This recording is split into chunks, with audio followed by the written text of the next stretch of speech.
Every year at the Game Awards, we try to find games that push the medium forward in new and unexpected ways. This game comes from Embark Studios in Sweden, a new team of veteran developers. Their first game brings together thrilling multiplayer PvE action, a next-generation physical sandbox, and incredible visuals to create a truly dynamic player experience. Here's the reveal, complete with real gameplay.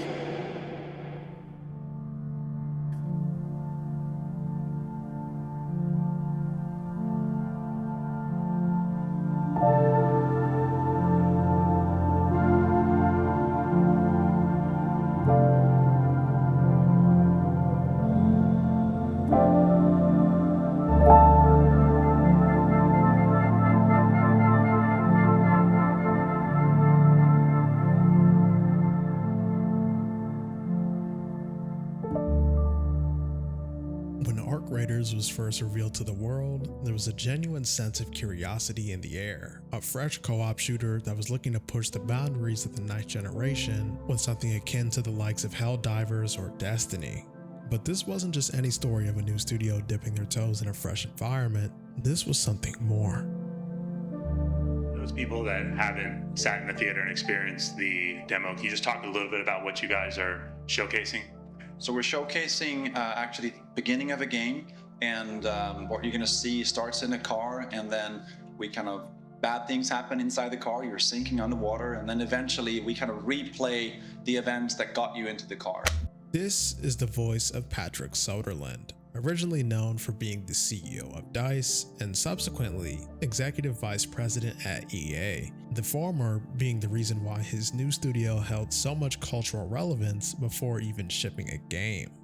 But what's more interesting is how Embark Studios came about. The team at DICE and leadership at EA were not exactly seeing eye to eye on things. There was a fundamental disagreement with how EA was handling project management and budgeting, which took a chunk of the focus away from creative freedom and placed it more into crunch and deadlines. To us, it's not about rushing things or about time. It's about doing the right thing at the right time. If you look at the total amount of time or even money that has been spent on our creators, a game that would have been in development at a larger scale publisher for that amount of time would have cost hundreds and hundreds and hundreds of millions of dollars. We're not even near that. We haven't spent even close to that on our creators.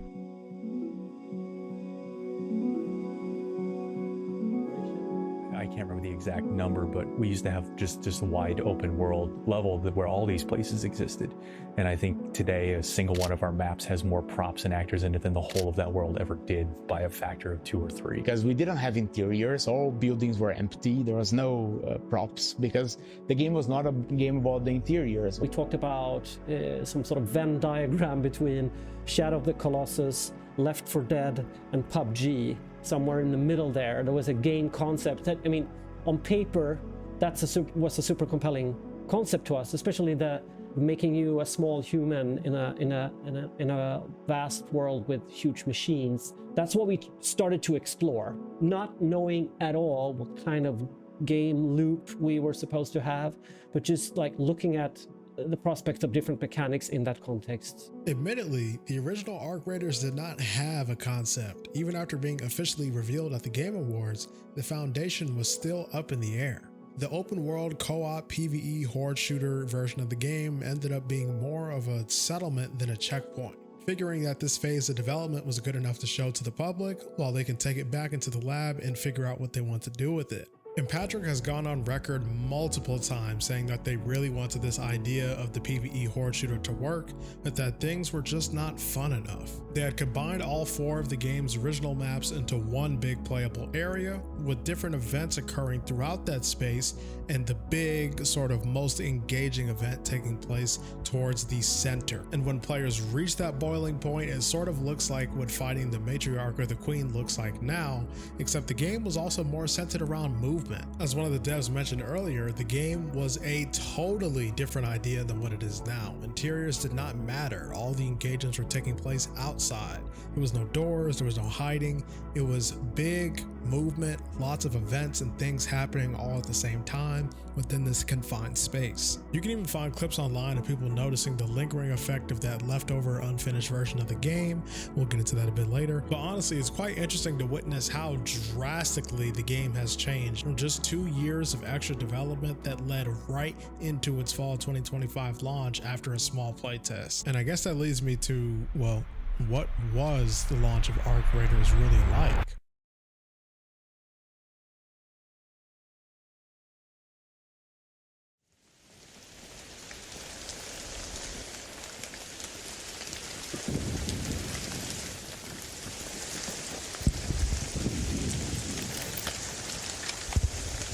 Hey, don't shoot! Hello? I'm not extracted now. I got you. You trying to get out of here? No, not yet. Okay. Goodbye. I think there's a guy ahead of us still on the other side. I think there's a guy ahead of us though on the. Oh, okay. Yep. Yeah, that's him. That's his player right there.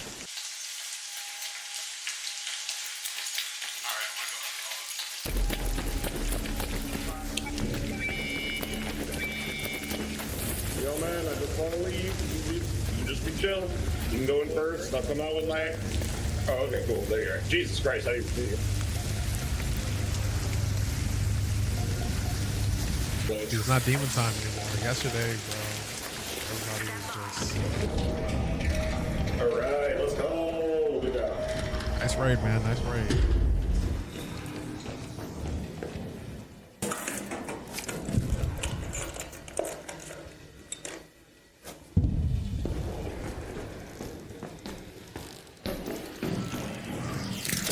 Oh shit, watch out, watch out, watch out.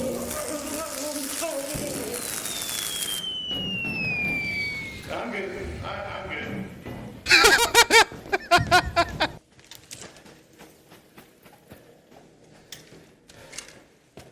Hello. What's up? I just spawned in. Yeah, me too. You good over there? Nice, man. You good over there? Yeah, what's up? I'm literally not even have a pistol in this. This is fun so I can play food with people. Okay, yeah.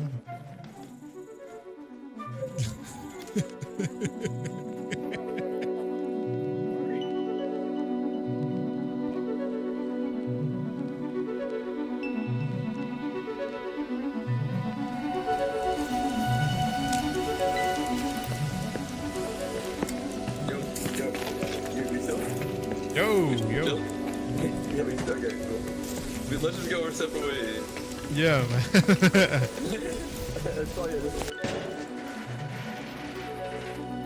Hey there! Oh my god, it's gonna sit out of me.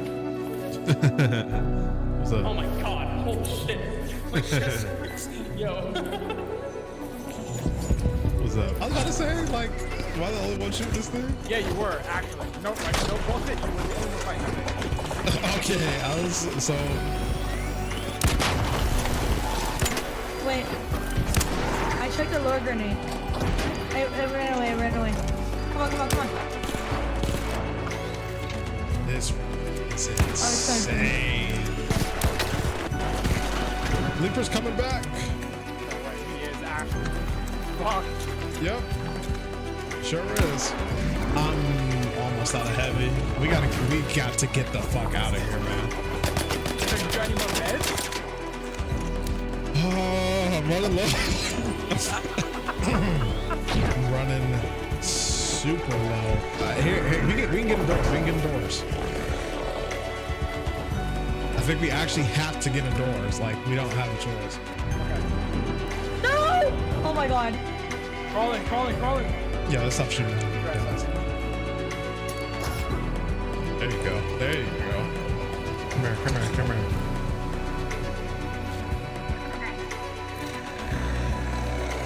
No way. Bro, the fucker came in?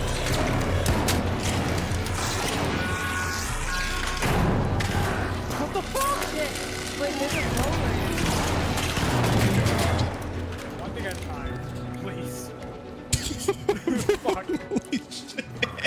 want to go home, man. I just I know it's a level 1 round, but I don't think upgrading it and getting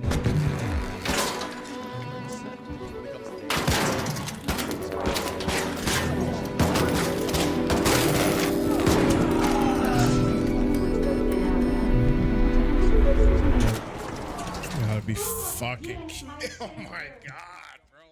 Back from the editing room, I had fun digging up those clips and putting that little thing together. Most of Arc Raider's best elements, which is its social interactions, prox chat, and the extended engagements that it creates through PvP and PvE, either in conjunction with each other or individually, can only be described as the magic of the experience. I'm reminded of an era where the Embark that we have now was stationed working on the Battlefield games of old, which bared the tagline only in Battlefield. And I mean, you could even go back and watch some of those games now, and if I guess you were around to play them, you understood that this was attributed to a lot of the dynamic events that could happen in the game, which just kind of blew you away in some aspects. When they went on to form Embark Studios in 2018 and they ended up releasing their first live service game, which wasn't even necessarily supposed to turn into a full project, they ended up adopting the same framework, saying only in the finals, which again is attributing to a lot of the crazy chaotic things that you see in the game, which happen pretty frequently, but it's always in a separate fashion or a different flavor of the way that you've seen it last time. Arc Raiders was absolutely no different. Embark just really knows how to create spectacle, and it's not something that is forced upon the player. In fact, in this particular game, it's not even something they necessarily need to engage with. You can absolutely play Arc Raiders on the outskirts or completely avoiding PvP, stealthy away from PvE so that you don't have to interact with Arc, and in a lot of ways just treat it as a, you know, stealth adventure game, or even if you want to play it like an espionage type game, you could do that as well. But generally speaking, if you're a normal player and you're just playing for the first time, you start to get more accustomed to the systems of the game, you start gathering your bearings, the way that you naturally progress through the gameplay, then you will end up getting into more engagements with PvP. Sometimes the Arc is going to get involved, other times it's going to be 5-6 different players. I mean, if you play Stella Montes, sometimes you'll run into groups of 7 or 8 even. And so inevitably things will just start boiling over. You know, somewhere in that group there might be 1 or 2 moles, or if too many of the Arc get involved, then players will just start shooting each other, or maybe some large Arc like a Rocketeer, or even now a Vaporizer will get involved.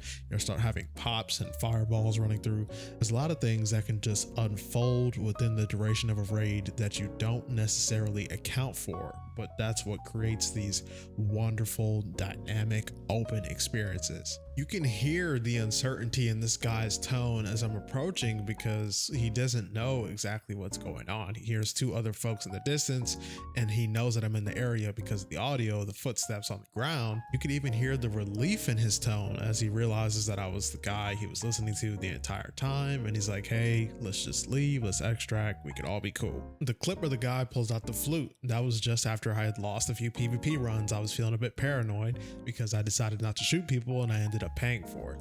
The dude ended up telling me later in that raid that he just came off a few PvP runs that he made a bunch of cash from. It just so happened that whenever we spawned into this lobby that I ran into the guy, and he just wanted to play the flute and just be chill and run around and loot or do whatever he wanted to do. That clip towards the end where I got into an intense fight with somebody that ended up leaving me 1 HP, and I get shot at the very last second that I was thirsting, you just don't know what you're gonna get. During the closing weeks of one of the expedition windows, I want to say the end of December to somewhere in February, I completed my expedition project. My stash was full. I got my fix of PvP as well as my fix of PvE and some of the things that I needed from the boss fights and whatnot. And the 5 mil for extra skill points was about the only thing that I needed to complete my goals for the expedition. So I decided to go farm some trinkets and valuables. In one of the raids on Dam Battlegrounds, I went upstairs and researched and found a blueprint for something that I'd already had. So I figured I would give it to another raider that I saw whenever the opportunity presented itself. I saw a few other raiders in research, and as I was passing by, I decided to drop in front of one of them. And she says, wow, thank you. What do you want for it? And I said, nothing, you don't have to worry about it. I'm just looking for some trinkets and stuff. And she seemed to be very insistent on reciprocating the gesture. So we decided to coordinate after the raid, and she helped me get towards my 5 mil over the course of about a week. On occasion, just out of curiosity, I would ask about how her progress is going, and it didn't seem that she cared all too much about the systems of the game. Like, a lot of her attention was just directed towards trying to get me valuables for my expedition. So I asked, okay, like, what's going on with your expedition and, the projects that you're working on? And she was like, no, I don't care about any of that stuff. I just play the game. And I think it was kind of strange to me at first, but then I realized, okay, quests, insignificant, skill tree, mostly insignificant.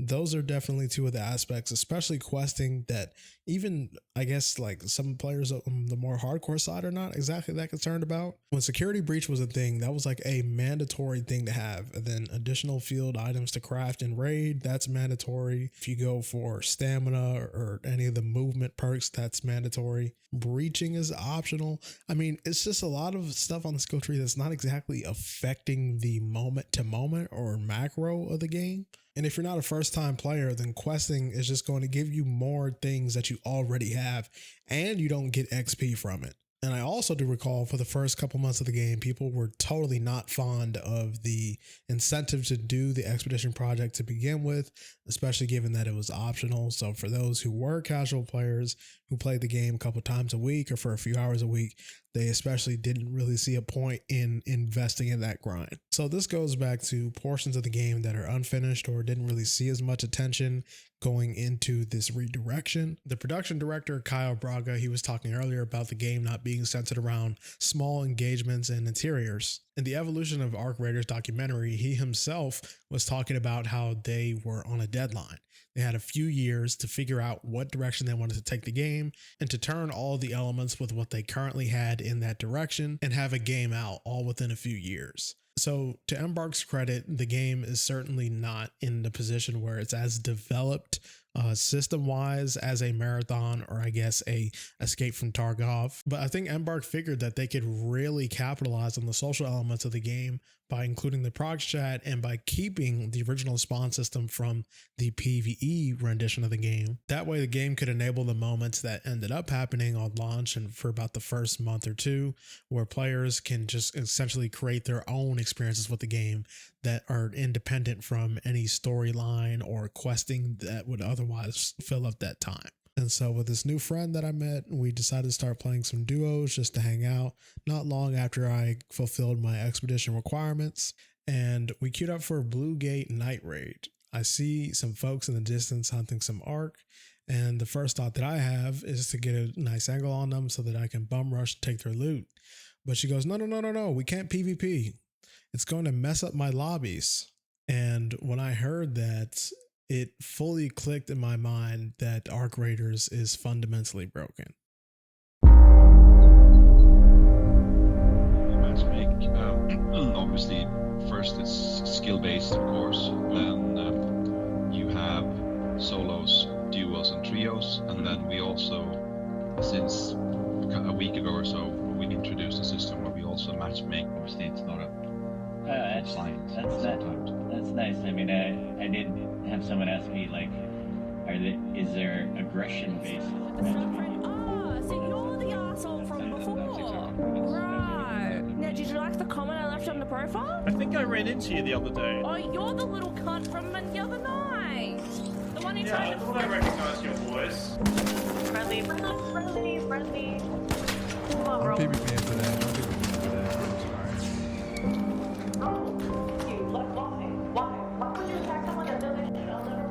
Why am I playing the game? Why is that Hello.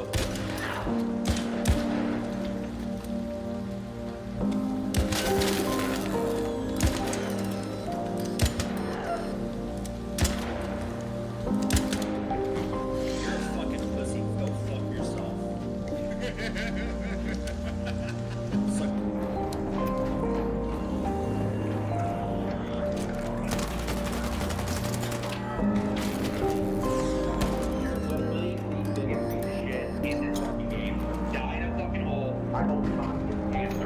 I didn't know that.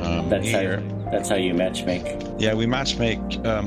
Obviously, first it's skill based, of course. Then you have solos, duos, and trios, and then we also, since a week ago or so, we've introduced a system where we also matchmake based on your how prone you are for towards the vibes. Now, Arc Raiders is known for. Now, Arc Raiders does something very special here, ladies and gentlemen. This is the first extraction shooter where I see people socialize in such a way, and it adds such unique interactions with one another. Typically, in every extraction shooter I've ever played, it's always shoot on sight. There's no negotiating. I mean, yeah, sometimes you might be able to negotiate and work your way through something, but 9 times out of 10, they're bodying you. They want the loot that's in your backpack. But in Arc Raiders, they have done something so special. You know, I always say this, and also the developers have said this as well, but it almost feels like an adventure game over an extraction shooter. It feels like an adventure game with extraction shooter elements put on into it. There's so many ways you can interact with players, so many ways you can work together while at the same time always wondering if that person is going to end up backstabbing you. And that tension is what makes Arc Raiders addictive. Their first game brings together thrilling multiplayer PvE action, a next-generation physical sandbox